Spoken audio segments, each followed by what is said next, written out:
अस्सलाम वालेकुम। Joint session के साथ मैं हूँ सैयद आयशा नाज और आज के शो में मेरे साथ होंगे जनाब अदनान आदिल साहब, राना मुबशर साहब, अबू ज़र सलमान न्याजी और जनरल रिटायर्ड गुलाम मुस्तफ़ा।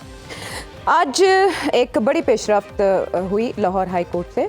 आज के दिन हम उस पर बात करेंगे, उसकी डिटेल में जाएंगे, क्योंकि जैसे जैसे दिन गुजरते जा रहे हैं 50 से 54 दिन के वक्फा जब इंतखाबात में रह जाए तो इलेक्शन कमीशन पर लाजिम है कि वह शेड्यूल जारी करे। लेकिन इसके लिए जो अफसरान की तैनाती है उसको चैलेंज किया गया पाकिस्तान तहरीक इंसाफ की जानिब से, और PTI की जानिब से आइंदा आम इंतखाबात के लिए जो ब्यूरोक्रेट्स की बतौर आरोस तकर्रियों के खिलाफ दायर दरख्वास्त थी उस पर एक फ़ैसला आया है जस्टिस अली बाकर नजफी ने। वो नोटिफिकेशन ब्यूरोक्रेसी से इंतखाबात कराने का मुअत्तल कर दिया है और लार्जर बेंच तश्कील देने की दरख्वास्त चीफ जस्टिस को भिजवा दी है, जिससे बज़ाहिर ऐसा मालूम होता है कि डिले आएगा, कोई ना कोई रखना आएगा, क्योंकि इस पर शहबाज शरीफ साहब का ये कमेंट कि PTI आम इंतखाबात मुलतवी कराने की साजिश कर रही है, यानी वो जमात जो पहले इंतखाबात कराने के लिए कोर्ट गई अब वो ये साजिश कर रही है कि इंतखाबात डिले हो जाएं। और PTI बकौल शहबाज शरीफ साहब के कि PTI मीडिया में तो इलेक्शन जल्द कराने की बात करती है लेकिन अदालतों में इलेक्शन इल्तवा के लिए पिटिशंस करती है। तो ये रवैये में तजाद क्यों, आज के शो में इस पर बात करेंगे। लेकिन तबसरा बहुत ज़रूरी है जो इस पर मुख्तलिफ कमेंट्स आए हैं। चेयरमैन PTI बैरिस्टर ने क्या कहा इस बारे में सुने।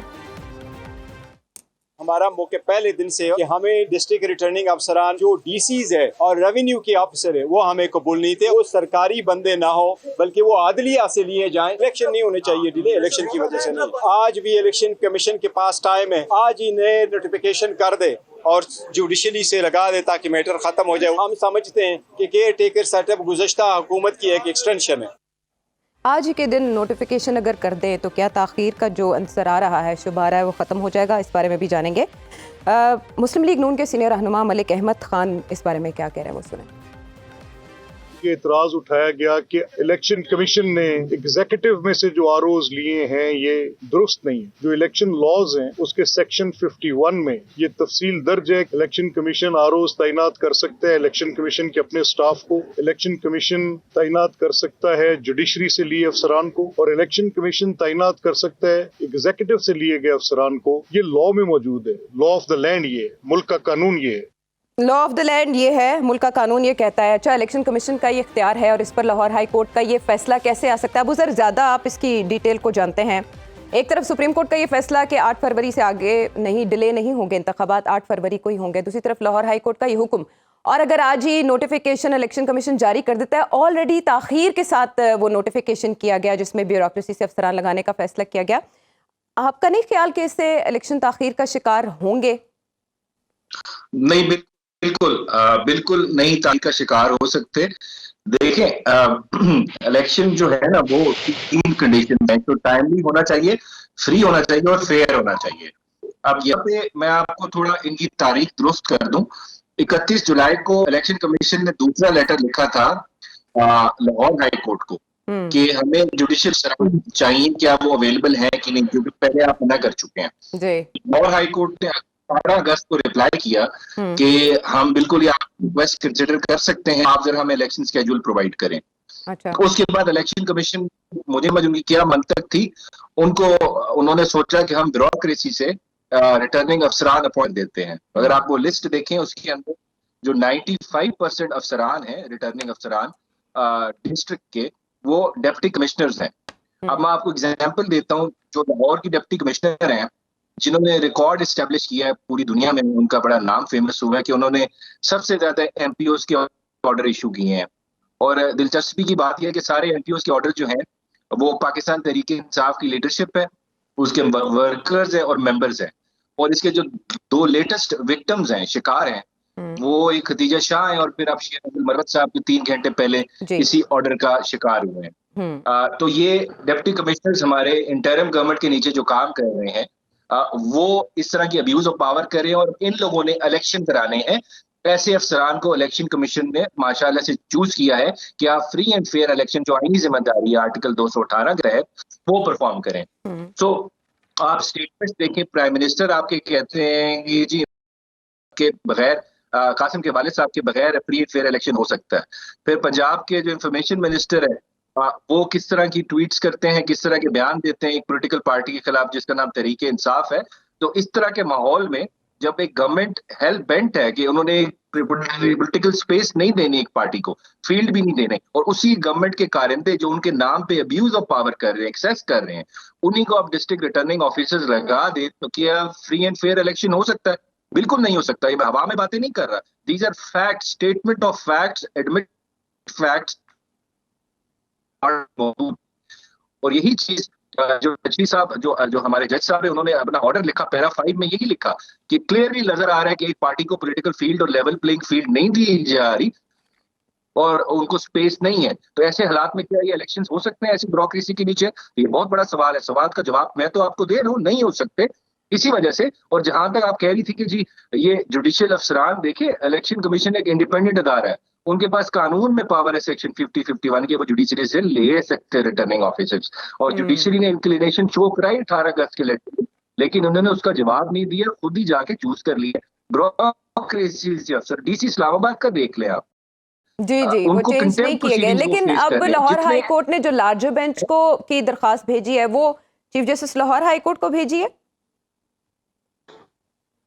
जी वो मेरे ख्याल से कॉन्स्टिट्यूट हो गया है, अभी आज ऐलान हो जाएगा या कल हो जाएगा, और ये सिर्फ 2 दिन की हेयरिंग में इलेक्शन, ये केस खत्म हो सकता है। और जितनी अर्जेंसी है, देखिए हाईकोर्ट ने भी रात 10-11 घंटे काम किया, फिर ऑर्डर इशू किया। That means they are sensitised कि हम डिले नहीं कर सकते, तो ये 2-3 दिन में केस खत्म हो जाएगा। इवन देखिए मैं इसमें लॉयर हूँ, मैं संडे को भी आर्ग्यू कर सकता हूँ। और पाकिस्तान तहरीके इंसाफ ने तो देखिए आर्गुमेंट ही सारा ये लिया कि आप इलेक्शन टाइम पे कराएं। अब जिस पार्टी के हबीब अकरम साहब सर्वे कर रहे हैं 80% पॉपुलैरिटी है, तो वो क्यों इलेक्शन से दूर भागेंगे? ठीक ये है, तो उन लोगों को भागना चाहिए जो हमेशा 2 साल से भाग रहे हैं, ठीक है, पॉपुलैरिटी 20% है, तो इस वजह से ये फजूल आर्गुमेंट है। ठीक है। अच्छा, इसमें ये जो बात अबूजर ने की ना कि इतनी जल्दबाजी में हुआ, इसको अदनान आज़ाद साहब शक की निगाह से भी देखा जा रहा है कि एक तरफ बहुत से हाईली जो इंपॉर्टेंट केसेस हैं इसी पार्टी के वाले से जो पिटिशंस जाती हैं वो नहीं लगती, डिले का शिकार होती है, और दूसरी तरफ लाहौर हाई कोर्ट इसको जल्दी से टेकअप करती है। वजह ये इलेक्शन शेड्यूल में ताखीर ही है।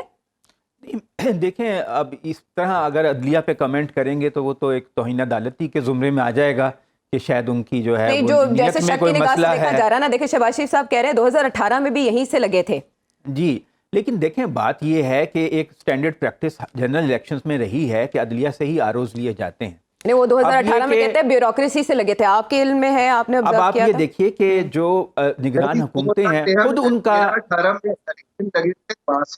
कहाँ से अबूजर? जुडिशरी से लगे थे जी। अच्छा, शहबाज शरीफ साहब का ये कहना है कि जुडिशरी से 2018 में ब्यूरोक्रेसी से लगाए नहीं, गए। ब्यूरोक्रेसी से नहीं लगे। और देखें पूरी निगरान नहीं, नहीं। हुकूमतें भरी हुई हैं शरीफ खानदान के ख़ास लोगों से, अहद चीमा, फवाद हसन फवाद।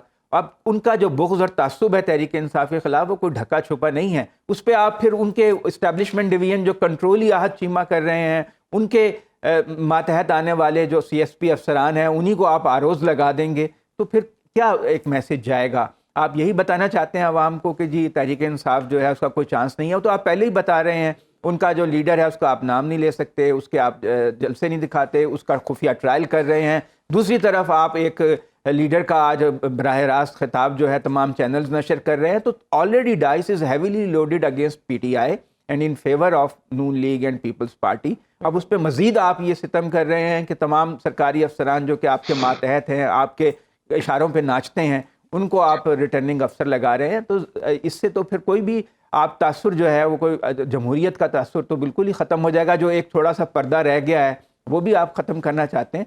लेकिन एक बात है कि नून लीग से जो वाबस्ता लोग हैं वो तो बहुत अरसे से ट्वीट भी कर रहे हैं और ये कह भी रहे हैं कि इलेक्शन मार्च में होंगे। खुद जरदारी साहब ने फिर कह दिया कि अगर 3-4 हफ्ते डिले भी हो जाए तो तो इसमें कोई तो फर्क फिर नहीं इन अ वे पड़ता। PTI मुआवनत कर रही है। नहीं, PTI तो मावनत नहीं कर रही, वो तो अपना हक मांग रही है। और वो उन्हें पता है कि तमाम फोर्सेस जिस वक्त इंतज़ामिया की उनके ख़िलाफ़ बरसरे बेकार हैं, लेकिन जितना भी मैक्सिमम स्पेस वो हासिल कर सकते हैं इस सिस्टम से, जो भी अपने लिए वो निकाल सकते हैं वो निकालने की कोशिश कर रहे हैं। गो कि इस वक्त जो हालात हैं वो उनके फेवर में नहीं हैं। और इंतज़ामिया अगर फ़र्ज़ करें, ये तो हमारा मफरूज़ा ही है ना कि अगर जुडिशल आरोज़ लग जाएंगे तो शायद वो उनको कोई फ़ायदा हो जाएगा या उनको मुनसिफाना इलेक्शन हो जाएंगे। और बहुत से तरीके होते हैं इंतज़ामिया के पास इन्फ्लुएंस करने के लिए इलेक्शंस को। और जिस तरह उनके दफातर पे रेड हो रही है, उनके मुकामी लीडर्स जो हैं वो उठा लिए जाते हैं, चिल्ले में चले जाते हैं, फिर आके पार्टी छोड़ देते हैं, उनके कारोबार सील हो रहे हैं। और जो भी इलेक्टेबल PTI से वाबस्ता है या कोई मुकामी बासराफ शख्स PTI से वाबस्ता है, उसकी वफादारी तब्दील इंतज़ामिया जो है वो कराने में मसरूफ़ नज़र आती है। तो उसके अलावा भी बहुत से तरीके हैं इंतज़ामिया के पास, लेकिन बहरहाल आरोज़ का एक मसला ऐसा है कि हो सकता है कि अगर आरोज़ जो हैं वो जुडिशरी से लगें तो कुछ ना कुछ इलेक्शंस में एक फेयरनेस का तस्वुर जो है वो सामने आएगा, और इसमें पीटीआई जो है वो हक बजानिब है।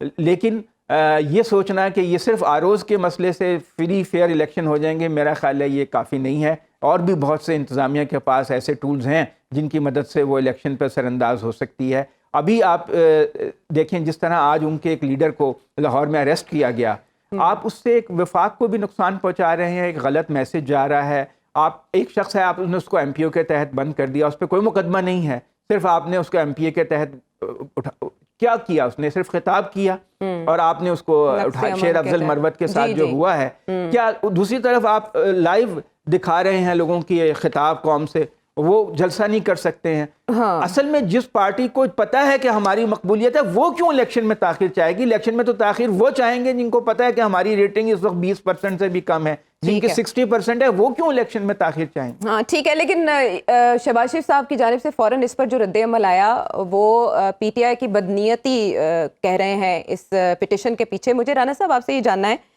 कि आपके ख्याल में क्या इस फैसले से इलेक्शन डिले हो सकता है? क्योंकि 16 दिसंबर के करीब आसपास 14, 15, 16 जैसे कहा जा रहा था कि इलेक्शन शेड्यूल आ जाएगा और तब ये फैसला आता है। बेशक लाहौर हाई कोर्ट ने इसकी समाअत की फौरी बुनियादों पर और फैसला दिया और लार्जर बेंच की तश्कील के लिए दरख्वास्त भी भेज दी है, लेकिन आपके ख्याल में जो अदालत हुक्म दे रही है उसमें कितना वक्त दरकार हो सकता है? ट्रेनिंग भी ज़रूरी है आरओज़ की, डीआरओज़।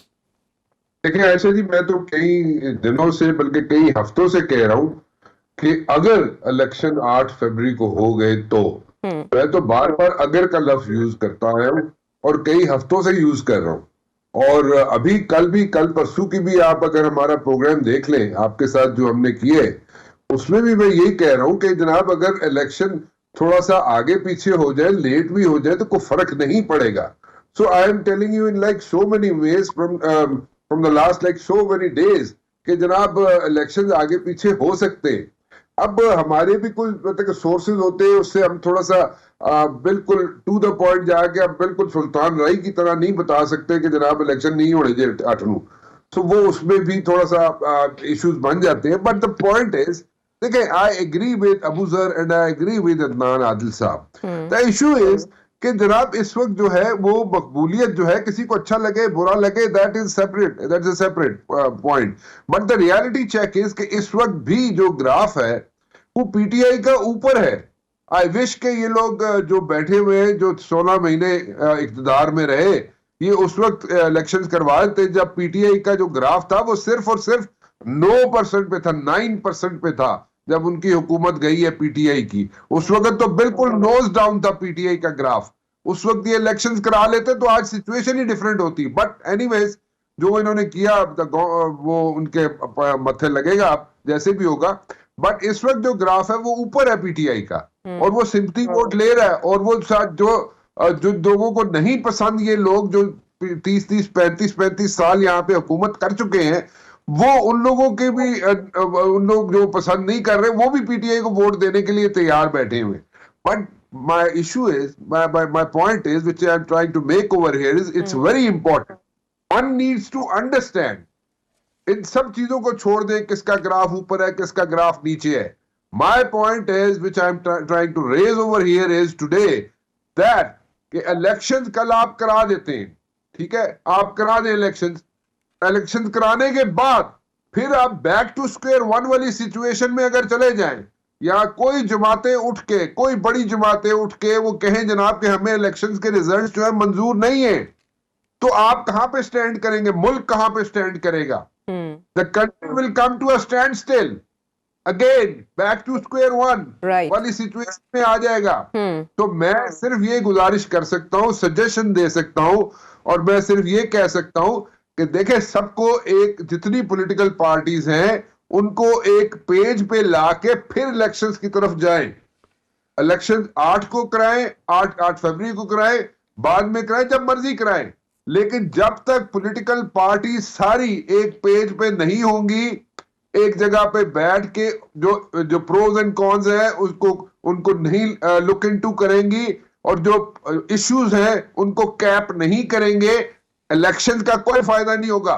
इलेक्शन के बाद जो यहाँ पे सिचुएशन बन जाएगी, जो केओस बन जाएगा, उससे बचें। उसका फिर वो एक नया डेंजरस सूरत इख्तियार कर जाएगा। सो आई वुड सजेस्ट कि सारी पॉलिटिकल पार्टीज बैठे, कोई इसका हल निकाले और हल निकाल के फिर इलेक्शंस की तरफ जाए, ताकि 5 साल कम से कम लोगों को सुख का सांस लेना ले, वो आराम से कर सके। तो दैट्स माय पॉइंट। ठीक आगे है, जो कर रहे करें, लेकिन बैक टू स्क्वायर वन वाली सिचुएशन हम अफोर्ड नहीं कर सकते। बिल्कुल ठीक है। ये साहिब राय और बहुत मिलती जुलती है आपकी बात मोहम्मद अली दुरानी साहब से। हम जनस साहब से जानेंगे कि जनस साहब कहाँ जाके ये मुद्दा ठहरेगा, इलेक्शन कमीशन क्या करेगा, इख्तियार इलेक्शन कमीशन का या लाहौर हाई कोर्ट का एक और बहस छिड़ेगी। अब इस फैसले के खिलाफ भी कोई पिटीशन आ सकती है, तो कैसे 8 फरवरी को इलेक्शन का इनेकाद मुमकिन हो पाएगा जनस साहब? देखिए, बदकिस्मती से मैं बहुत पहले से, अगर आपको याद हो, मैंने कहा था इलेक्शन आप जब भी कराएंगे, ये इलेक्शन बहुत ज्यादा कंट्रोवर्शियल होंगे।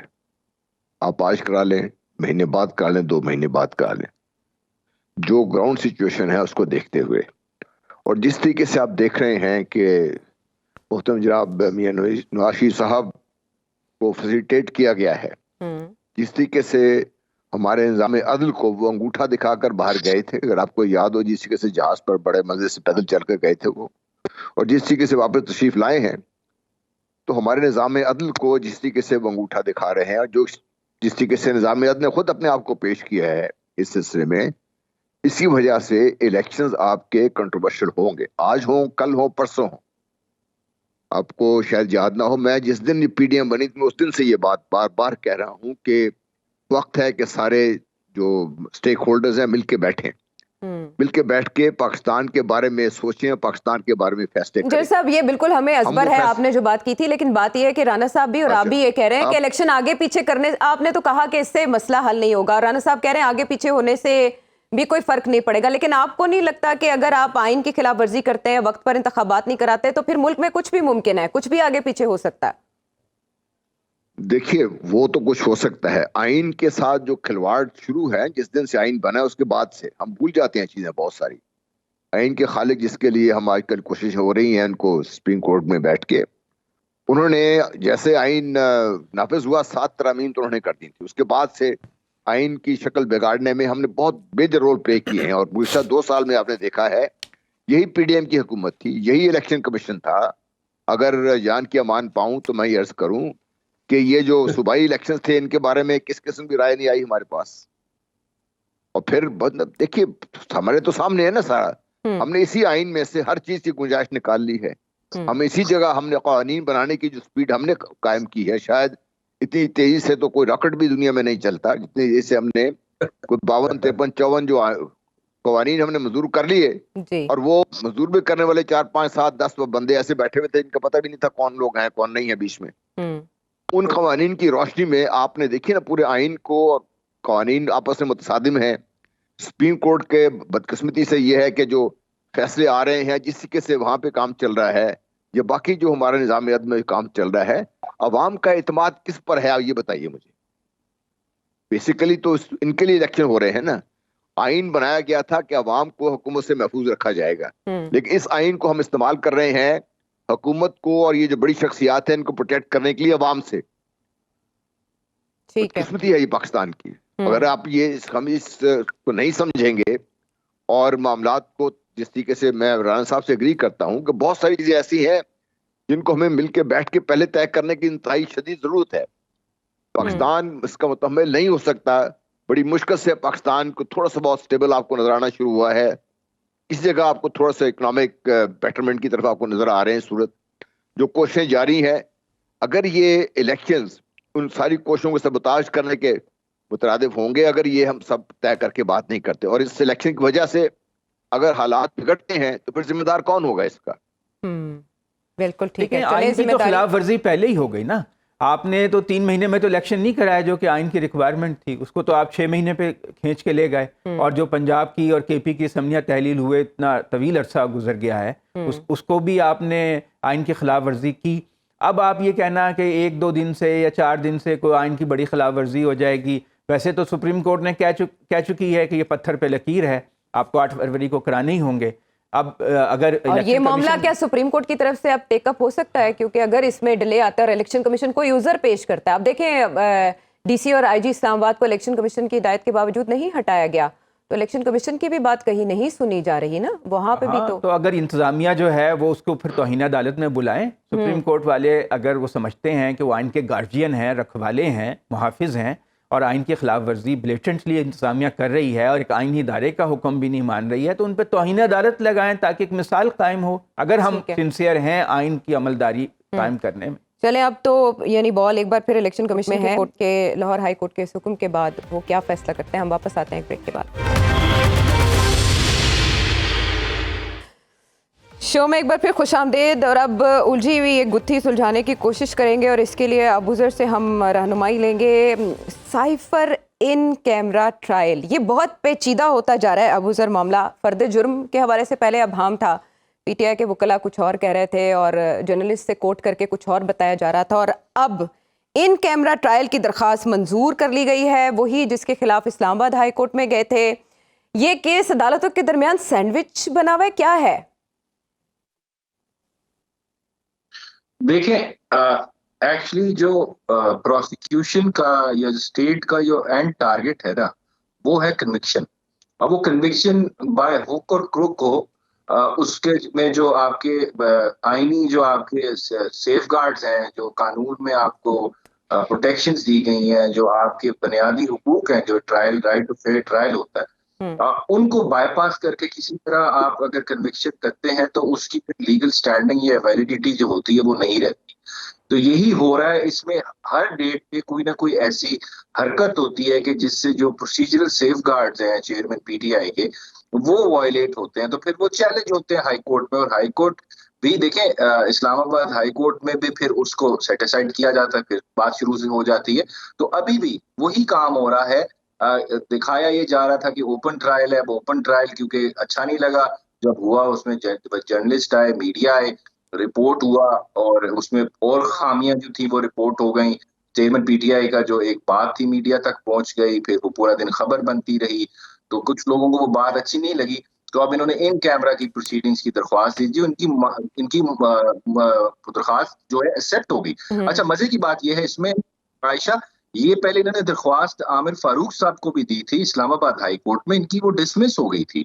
तो इस वजह से अब अदालत बात कर रही है, आप ओपन ट्रायल कर रहे हैं, और यहाँ पे ये ओपन तो नहीं कर रहे थे, पहले भी किसी को एक्सेस नहीं दे रहे थे, अब आके इन कैमरा पे आ गए।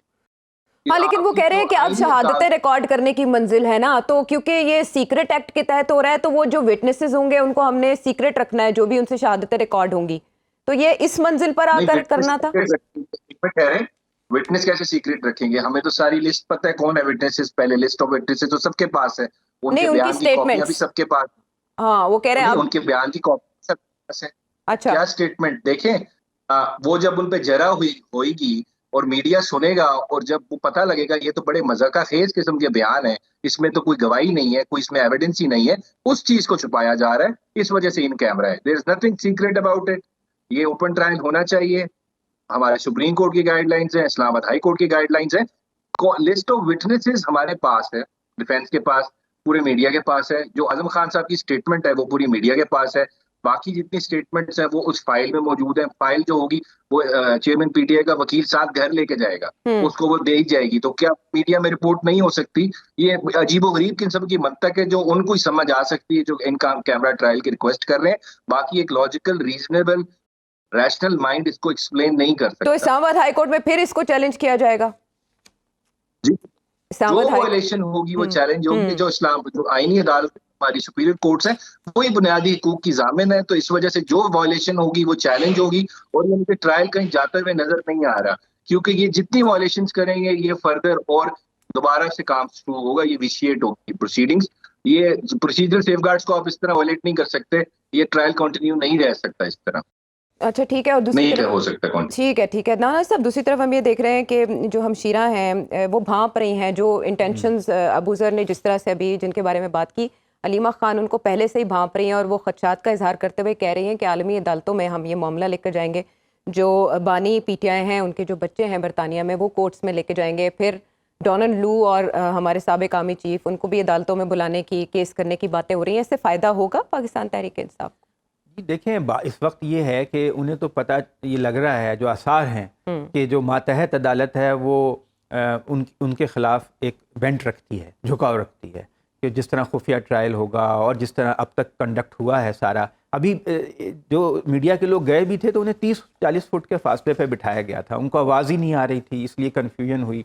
और जो वहाँ पर आम लोगों की एक्सेस थी वो भी महदूद थी, नामालूम किस्म के कुछ लोग थे, पता नहीं वो कौन लोग थे जो वहाँ पर बिठा दिए जाते थे आम पब्लिक कहकर। तो उनको ये लग रहा है कि, और पाकिस्तान में ये बदकिस्मती है कि जो भी पॉपुलर मुंतखब वज़ीर आज़म होता है उसे मातहत अदालत से सज़ा ज़रूर मिलती है, चाहे वो जुल्फ़िकार अली भुट्टो हो, चाहे बेनज़ीर भुट्टो हो, चाहे नवाज़ शरीफ। आपने देखा नवाज़ शरीफ को कैसे हाई प्रोफाइल एक मीडिया पे हाइप थी और मुकदमा चला उनके ऊपर, और फिर क्या हुआ, तो 1-2 दिन की समातों के बाद हाई कोर्ट ने उसको उड़ा दिया। तो अब यही मातहत अदालतों का रुझान होता है सज़ा की तरफ जाने का, और ये लग रहा है कि PTI के बानी चेयरमैन को सज़ा की तरफ ये लेके जा रहे हैं। तो अब उनका हक है कि वो आलमी सतह पर जाएं, कहीं पे भी जाएं, वो अवाम में तो एक बयानिया उनका बनेगा। और अभी भी ये जो मुकदमा है अगर चल पड़ता है और कोई फैसला भी आ जाता है तो फिर हाई कोर्ट में जाएगा मामला, वहाँ ये स्टैंड कर सकेगा। यानी इरादा ये लगता है इंतज़ामिया का कि किसी तरह बानी चेयरमैन PTI को उलझाए रखा जाए जब तक इलेक्शन ना हो जाए, ताकि वो कैद से बाहर ना निकल सकें और वो जलसे ना खिताब ना कर सकें, वो अपनी पार्टी को ऑर्गेनाइज ना कर सकें, वो इंतखाबी मुहिम ना चला सकें। जब इलेक्शंस हो जाएंगे उसके बाद फिर देखा जाएगा। तो उनको उस वक्त तक जेल में रखना मकसूद है यही, और उसका काउंटर के लिए वो जो भी मुनासिब समझेंगे अपनी हिकमतें अपनी अपनाएंगे। अच्छा, लेकिन अभी जैसे आप बात कर रहे हैं उनकी कैंपेन की, तो शेर अफजल मरवत साहब जो बड़े एक्टिव थे और हमने देखा कि वो एक सुलझू के तौर पर सामने आए, उनके ज़ेरे निगरानी जो कन्वेंशन हुए उनमें बड़ी तादाद में हमने पाकिस्तान तहरीक इंसाफ के वर्कर्स को देखा। वो पंजाब में जब आए, आपने उनकी अरेस्ट की बात की, अब फर्दर पंजाब में कैंपेन कौन चलाएगा? There should be a B&C plan. इससे PTI की जो कैंपेन है वो मुतासिर होगी अगर उनको गिरफ्तार कर लिया गया है तो? देखिए, अगर तो वो रहते हैं बहुत देर तक हिरासत में, और वो अभी कोट लखपत जेल का आ रहा है कि उनको 3 MPO के तहत वहाँ नजरबंद कर दिया गया है, तो KP में तो उन्होंने एक पार्टी को गैल्वनाइज कर दिया था, वहाँ पर तो एक्टिविटी कमज़ोर पड़ जाएगी और किसी हद तक वो ये कॉमन सेंस के खिलाफ है। उन्हें लग रहा है कि नामुवाफिक हालात हैं पंजाब में। पंजाब में तो बिल्कुल बर्दाश्त ही नहीं कर रहे हैं ना तहरीक इंसाफ को, उसके छोटे छोटे लीडर्स को उठा के पकड़ लेते हैं, उनके कारोबार बंद कर देते हैं, उनके घरों पे छापे मारते हैं। उनका यहाँ आना बनता ही नहीं था। उनको पता नहीं क्यों किसने ये एडवाइस की कि वो लाहौर आएं और उनको अपने एक फंदे में फंस जाएं, वो एक ट्रैप हुए मैं समझता हूँ। उनको इस मौके पे KP पे फोकस करना चाहिए था अगर PTI के मुफाद में यही था। अगर वो PTI के लिए एक अच्छा रोल अदा कर सकते थे, जाते तो बेहतर था, वहीं तक रहते आप कह रहे हैं। और PTI में कुछ लोगों के हर पार्टी में धड़े होते हैं, PTI में भी धड़े हैं, बहुत से लोगों के खिलाफ भी हैं, उनके खिलाफ कैंपेन भी चलाते रहते हैं। तो उनको तो फायदा होगा, वो तो खुश होंगे कि शेर अफजल मरवत जो हैं वो फंस गए। लेकिन ये कि PTI को इस मौके पे जोश से ज्यादा होश की भी जरूरत है, और कैलकुलेट कर लेना चाहिए, भाम जाना चाहिए नियत और इरादा। मामला जो है वो इलेक्शंस के हवाले से वो सुप्रीम कोर्ट जाता दिखाई दे रहा है। तफसील में जाएंगे ब्रेक के बाद आके। शो में साथ रहने का शुक्रिया। इससे पहले कि हम राना साहब और जनरल साहब की तरफ जाएं, सिचुएशन जो डेवलप हुई है वो बड़ी इंटरेस्टिंग है कि मामला एक बार फिर सुप्रीम कोर्ट के रूबरू जाता दिखाई दे रहा है। लाहौर हाई कोर्ट के फैसले के बाद इलेक्शन कमीशन में एक इजलास हुआ है और इसमें कानून टीम ने सुप्रीम कोर्ट से रुजू करने की सिफारिश की है, जिसके बाद अब कल supreme court registrar supreme court से रब्ता किया जाएगा। मुझे अबूजर आपसे क्विकली ये जानना है कि आप कह रहे हैं कि शायद बेंच कॉन्स्टिट्यूट भी हो गया हो या हो जाए जल्द अज जल्द लाहौर हाई कोर्ट का ही, लेकिन दूसरी तरफ ये मामला सुप्रीम कोर्ट जा रहा है, तो क्या बन सकता है? देखिए, अगर सुप्रीम कोर्ट इसकी कॉग्निजेंस ले लेता है फिर तो हाई कोर्ट के सामने जो प्रोसीडिंग्स हैं वो स्टे हो जाएंगी, फिर सुप्रीम कोर्ट ही उसका फैसला करेगा। तो let's see what happens whether the supreme court interferes और नॉट, ये तो अब देखना पड़ेगा। ठीक है। जनरल साहब, कल आपने कहा था कि पत्थर बदल देंगे या लकीर, तो अब एक और लकीर जो है वो सुप्रीम कोर्ट की तरफ से इस मामले पर आएगी और फाइनल अथॉरिटी सुप्रीम कोर्ट की होगी इंतखाबात के हवाले से? देखिए, लगता तो यूं ही है कि अल्टीमेटली सुप्रीम कोर्ट की तरफ ही मामला जाएंगे, क्योंकि जो हमारे इंटरम सेटअप्स हैं, चाहे पंजाब में हैं, सेंटर में हैं, ये पता नहीं काम किसके लिए कर रहे हैं, क्योंकि जो कुछ भी ये कर रहे हैं इसका मलबा कहीं और गिर रहा है इसका, और इनके नतायज बदकिस्मती से बगैर सोचे समझे या बहुत मायोपिया है जिससे इनको गिरफ्तार किया हुआ है, जिसने इनको अभी आप बात कर रहे थे वो मरवत साहब गिरफ्तार कर लिया, भाई क्यों गिरफ्तार कर लिया, क्या मैसेज क्या देना चाहते हैं इसको। और तो जो मैं कहना चाहिए जा रहा हूं कि हम ये इंटरम सेटअप्स ने और पिछले जो पीडीएम का सेटअप था, इन्होंने मिल मिला के पाकिस्तान के अवाम में एक अजीब किस्म के हिजान बर्पा हो गया। इससे ये पीडीएम के खिलाफ जितने भी लोगों के उनके फेवर में भी थे, अब उनके खिलाफ लोग हो गए बहुत ज्यादा।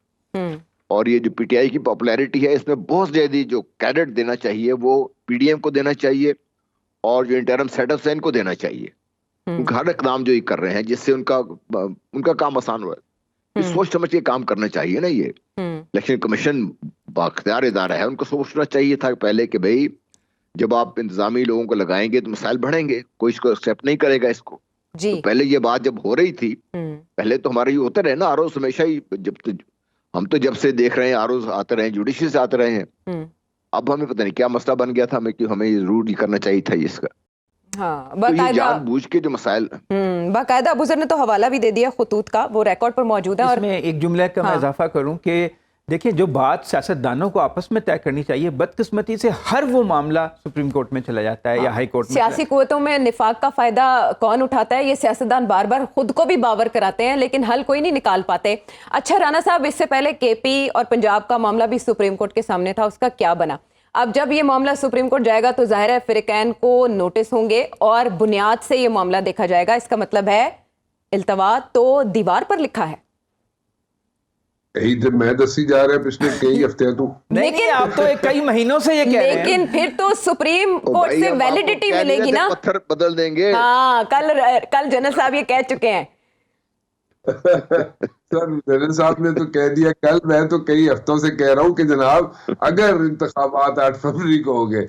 खैर एनीवेज, देखिए मसला सिंपल सा है, जो मैं आपने भी कल एक खबर दी थी उस तरफ कोई बात ही नहीं कर रहा कि देखिए जो इंटरम सेटअप में बहुत बड़ी एक चेंज भी आ सकती है, उसमें भी बात होनी चाहिए। क्यों आ सकती है, ठीक है ना, वो बड़ी इंपॉर्टेंट है, दैट इज वेरी इंपॉर्टेंट। और राना साहब, वो जो लारियां चलती हैं ना लारी अड्डे से, उस पे लिखा होता है फ्रंट सीट किसी भी वक्त खाली कराई जा सकती है, सवारी अपने सामान की खुद हिफाजत करे। ओ भाई, अभी तो मैं कह रहा था इंटरम सेटअप काम किस लिए कर रही है, तो काम कर रहे हैं गलबा कहीं और कर रहे हैं। अभी ये भी तो हो सकता है। उससे आगे थोड़ा सा चलता हूँ, जो कल आपने खबर दी थी आयशा, उससे थोड़ा सा आगे चलता हूँ। आगे ये है कि ये भी तो हो सकता है कि पंजाब से कोई आ जाए, पंजाब से आके जनाब वो सेंटर में आके जनाब कोई बड़ी कुर्सी संभाल ले, तो ये भी हो सकता है। ये भी हो सकता है कोई और भी आके इस तरह की कुछ चेंजेस, किसी बड़े प्रोजेक्ट का इफ्तिताह कर दे। छोटे छोटे प्रोजेक्ट का इफ्तिताह तो हो रहा है। अच्छा, कोई वजीर आला वजीर आजम बन जाए, आप ये कहना चाहते हैं? हाँ, ये वैसे बड़ी प्रमोशन होगी, लेकिन इससे तो फिर उस पार्टी के तहफुजात और ज्यादा हो जाएंगे जो पहले ही शिकायत कर रहे हैं रवैये, फिर तो टेंडेंसी पता चल कंफर्म हो जाएगी। मैंने भी नहीं ये कहा, ना आयशा ने ये कहा है, हमने बिल्कुल ये नहीं, मैंने ये कहा है वजीर आजम बन जाएगा, ठीक है, हमने बिल्कुल ये बात हाँ, नहीं हम नहीं कह रहे। हाँ। अच्छा, लेकिन राना साहब आर्मी चीफ जो है वैसे जी प्लीज जनरल साहब, ये जब मसाइल जब देखिए ना, जब जंग की सूरत हाल होती है और आपको अंदाजा नहीं होता दुश्मन कहाँ पर है, तो कहते हैं स्पेकुलेटिव फायर्स होते हैं। फिर आप खामखा फायर शुरू कर देते हैं, दुश्मन शुरू कर देता है कि कहीं ना कहीं से कोई तो बोलेगा ना इस सिलसिले में, कोई तो बात करेगा। आयशा ने किया सर, डिसेप्शन चलाई है आयशा ने कल, ठीक है। अच्छा, वो कहते हैं पर्दे में रहने दो, पर्दा ना उठाओ। राना साहब, मैं आपको अभी बचा रही हूँ, जो आपने मेरे पे इल्जाम लगाया है, लेकिन मुझे पता है मेरे जराए कौन से हैं, वो मेरे पैनल को पता है। मुझे राना साहब आपसे ये जानना है कि ऐसे में जब आर्मी चीफ दौरे अमेरिका पर है, उनकी यहाँ मुलाकातें भी हो रही हैं, और हमें पता है कि अमेरिका का आलमी ताकतों का IMF का दबाव इसी बात पर था कि आइन की पाबंदी होनी चाहिए और इंतखाबात वक्त पर होने चाहिए, तो ये दौरा किसी तरह से मुतासर तो नहीं होगा इस तरह की स्पेकुलेशन से? मैं जवाब दे दूं इसका? जी, आप ही से पूछ रही हूँ राना साहब। नहीं, बिल्कुल नहीं, इसमें कोई ऐसी बात नहीं, मेरा नहीं ख्याल, इससे कोई फर्क नहीं पड़ेगा। और मैंने कल भी कहा था कि चीफ ऑफ आर्मी स्टाफ का जो दौरा है मिलिटरीली ये बहुत फायदेमंद होगा, नंबर 1। नंबर 2, मैंने ये भी कहा था कि आइंदा आने वाले दिनों में जब चीफ ऑफ आर्मी स्टाफ वापस आएंगे, तो आइंदा आने वाले कुछ ही दिनों में, मतलब 4-6 दिनों के अंदर आपको कोई बहुत बड़ी फैसले नजर आ सकते हैं। और वो फैसले ऑब्वियसली वो मतलब कि उसकी डेफिनेटली कोई मशावरत के साथ ही आएंगे। अस्करी पॉइंट ऑफ व्यू से ही होंगे ना, मिलिटरीली बोल रहे हैं तो अस्करी पॉइंट ऑफ व्यू पे ही इसमें होंगे। स्ट्रेटेजिकली भी आयशा देखिए, स्ट्रेटेजिकली भी बहुत अहम है ये दौरा, बड़े अहम वक्त पे हो रहा है दौरा ये, और इसके बड़े दूरस्थ नताइज निकलने की उम्मीद है हमें, और पाकिस्तान के फायदे की उम्मीद है हमें। बिल्कुल ठीक है। अब जब वो वापस आएंगे और जब हम बैठेंगे तो बहुत कुछ डेवलप हो चुका होगा और बहुत इंटरेस्टिंग होगा। आने वाले दिन पाकिस्तान के लिए बहुत अहम है। अगले प्रोग्राम तक के लिए इजाजत दें।